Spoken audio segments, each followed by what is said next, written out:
Fox Maisel. I'm the founding creatrix of the Urban Goddess Group.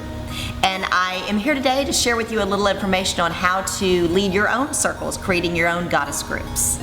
I began leading rituals, full moon rituals, new moon rituals, and Sabbath rituals, which are the Celtic holidays or holy days, back in the year 2000. In 2010, I began our Urban Goddess Group, and we are a committed group of women that meet monthly.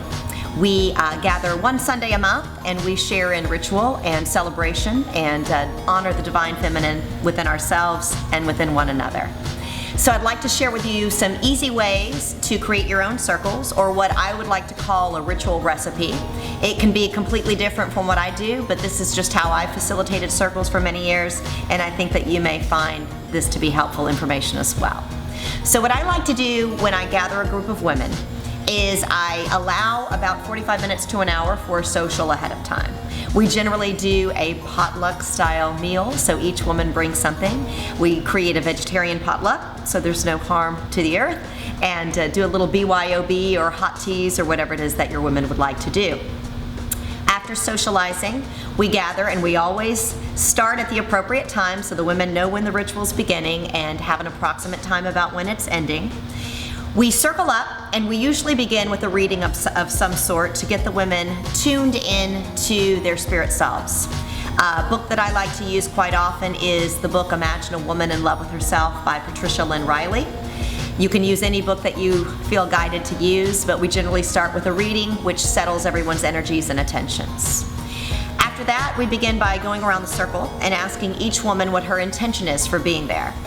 This really helps women to get in touch with what's brought them to that circle, what they are there for, what they'd like to receive, and what they would like to give to their circle as well. After that, we ask each woman to choose the name that she would like to go by during our ritual and our circles. And that can be your given name, or it can be a magical nickname. Then we begin by anointing each woman in the circle. Generally, I or one of the other women bring a essential oil blend, and we just take a drop of that oil and we anoint the woman's third eye, and we say her name, and I greet the goddess in you. And she just breathes that in and receives it, that divine acknowledgement, and then she then turns to the woman next to her and gives her the same greeting. So we each go around in a circle in that way to get everyone connected and moving beyond our personality selves and our ego selves and into our divine feminine energetic selves. After that, what I like to do is a grounding meditation. Pretty much any ritual book that you'll read will tell you the importance of starting with some type of grounding. And that can be anything at all. What we generally do is stand in a circle and hold hands and breathe consciously together. I generally guide this. And then we'll do some type of grounding visualization meditation.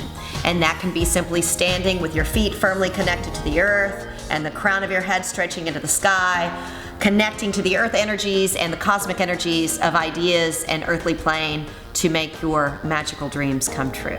After the ritual part is over, we try to allow some time for socializing and just relaxing. Don't forget to devoke your elements and directions, close out your circle, and then allow the women just to get to know one another, building community. So that's just the basic bare bones ritual recipe that I've used and I find is easy to get other women into using. So I often have women come up and want to be a part of a circle and even have the desire to create their own circles. Anyone can create a circle. It's very simple to do. You don't have to start with a large group of people. You might just gather even one or two girlfriends and start very simply. Choose, for instance, the first Sunday of the month that you meet, or the Sunday closest to the full moon, or whatever works for your group of women, but make a commitment to show up so you don't find yourselves flaking out at the last moment, because your ritual and circle should be a priority, because you'll gain so much benefit from it when you do it regularly. And you may have it at your house one month and lead that ritual, and then your friend may have it at her house the next month and lead that ritual. So try to get the women involved as much as you can. Make your ritual your circles, as interactive as possible. I will often invite the women to bring a reading pertaining to whatever ritual we are doing that evening or whatever that Sabbath, that holy day is. So it is wonderful to have the women mentally prepared for their circles so they come in and they're ready to give and receive. So I hope that this segment today has given you a good general idea on how you can begin your own circles or find a circle in your area. Blessed be.